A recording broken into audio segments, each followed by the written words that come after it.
Hey everyone, I'm Tassenix. Welcome back. We're doing another modding guide, focusing on characters that are coming free to play farmable, and that brings us to the Gungans. I actually really like this faction in the game. Jar Jar's always been an annoying character, but he's actually ridiculous in game, and under Boss Nass's leadership, the team is very formidable. So let's jump right into it. First thing, I want to discuss his leadership, then we're going to cover these uniques, and then we'll cover his basic and specials, because it's important to understand the context in which they operate before we do them. First, let's cover his leadership. Boss of Otogunga. Alright, Gungan allies have plus 30% max protection and offense and 30 speed. Whenever a Gungan ally attacks out of turn, they inflict speed down for 1 turn. So there's a lot of attacking out of turn, and it's nice that there's this speed down getting inflicted because of something we'll see just a little bit later. The first time each Gungan ally drops below 50% health, they gain a 50% bonus protection for 2 turns. If there is an allied shield generator, whenever it loses a stack of recharge, Gungan allies gain 1% max protection, max of 50%, until the end of the encounter. If the shield generator is defeated, Gungan allies gain 50% turn meter. At the end of each Gungan ally's turn, they remove a stack of recharge. And if all allies are Gungans at the start of battle, summon a shield generator to battle in the ally slot if available, so we'll cover that. While in TW, he's just gaining more max protection and speed. I'm usually not covering the impact of this, but I'm just pointing out that this doesn't really change how you'd mod him. It's just wanting you to lean into more of what he already wants. Alright, his unique Ankura Resilience. At the start of battle, Boss Nass loses 75% max health and gains that much max protection. So he's another one of these characters that converts a portion of max health to max protection. At the start of Boss Nass's turn, he gains potency equal to 50% of his current protection percentage until the start of his next turn. Whenever enemies are inflicted with speed down, like by attacking out of turn, enemies will have minus 25% critical chance and offense. And if there is an ally active shield generator, whenever a Gungan ally loses turn meter, they gain 10% of their current max protection stacking until the end of the battle. So there's no cap on that. That's just going to keep on going on. And whenever Boss Nass inflicts a debuff, he deals true damage to the afflicted target. So that's nice. We'll see how he inflicts debuffs here in a minute. Alright, the shield generator. So this doesn't really affect his modding, but again, we're thinking about the context of the whole team here since we're covering the leader. Basic of the shield generator is Plasma Pulse. All Gungan allies recover 100% protection, gain 25% turn meter, and have their cooldowns reduced by 1.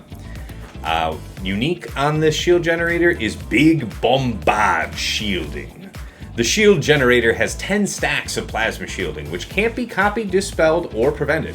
Whenever it takes damage, it loses 1 stack. While shield generator is active, Gungan allies have the following benefits. Plus 500% defense, immune to critical hits, and take reduced damage from percent health damage effects. Yes, that's what makes this team so hideous to deal with. And that's why I think mostly this is a defensive team, because it feels intuitively good to make this somebody else's problem to deal with, Not that you couldn't be very effective on offense. Alright, plasma shielding. While the shield generator has this, its allies gain bonuses. Unique. Pride of the Grand Army. The shield generator has no health or protection, can't be defeated or destroyed while it has plasma shielding. When all stacks of plasma shielding expire, the generator is destroyed. The generator is immune to buffs, debuffs, and its max health and protection can't be increased. Shield generator has 50 stacks of recharge. Cannot be copied, dispelled, or prevented. When it loses all stacks of recharge, it takes a bonus turn and gains 50 stacks of recharge. Alright, so it's just a counter for getting down to that bonus turn. And then, it's a summoned unit. Okay. So, this just adds a ton of resiliency into the team. Alright. And we just take note that it is restoring protection, so this whole team will be stacking protection under Boss Nass's leadership. This is just amazing. All right, let's get into his other abilities here. His basic, Boss's Command.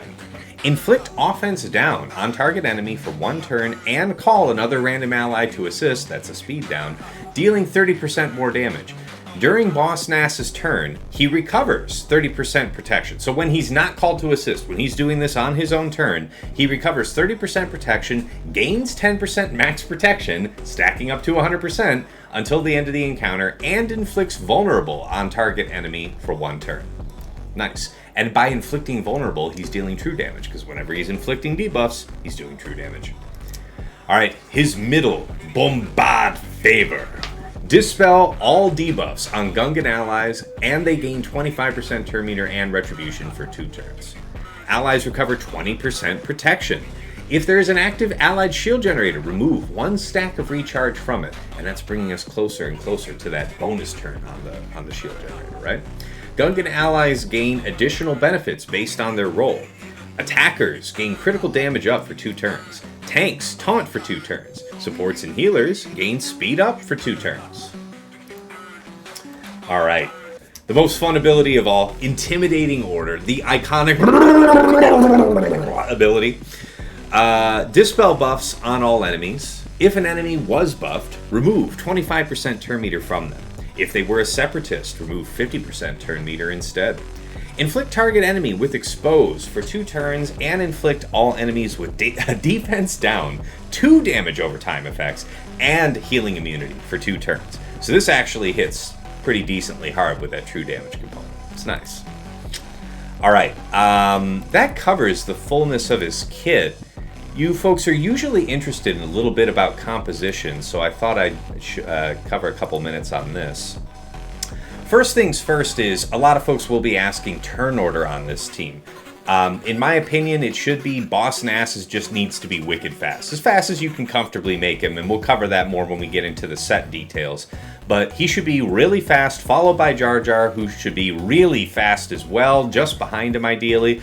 And then there can be a little bit more gap between these last 3 characters, but you want Phalanx over Boombadir over Tarpals. We'll get into this in a later video, but yeah, there's definitely reasons for why we have this turn order. I don't want to exceed our time on this one, so take my word on it and we'll cover it in the future videos. Okay, so yeah, 5 versus 5 compositions, this is the whole team. There's no 6th Gungan, so no options. Enjoy the team, it's awesome. Alright, in 3 versus 3, it depends on which way you want to go, defensively or offensively with the team. Defensively, I enjoyed putting it down on 5 vs 5 the end of this last season. We had it just for the last week. It was fun to set. Most people just overkilled it.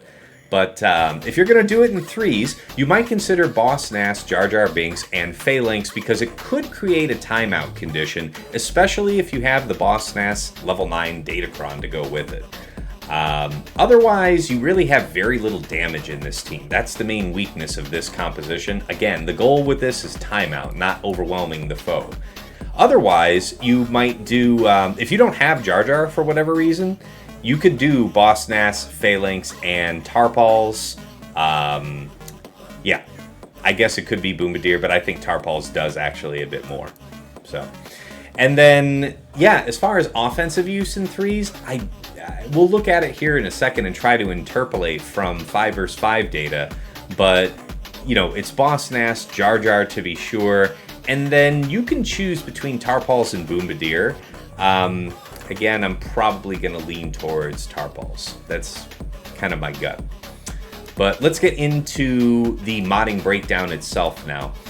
Usually I'm trying to highlight myself and a couple other players who might have a viable way to mod this, but as it turns out, when I surveyed a handful of the top players, they're all pretty much running these same set types. Speed and health. So speed for the obvious reason, we really want to just cycle a ton of abilities. This guy just needs to go, go, go, go, go. So there's your speed. And why health sets if you can? Because you have that conversion from max health into max protection. And this character is just stacking protection out the wazoo. So it's crazy. As I said before, as far as speed goes, you know, as fast as you can. 350 is extremely fast. You do not need to be this fast. You know, 330...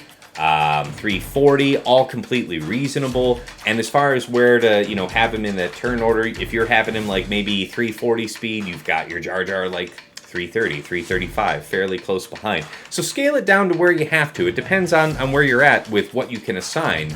But yeah, just as fast as you can, really.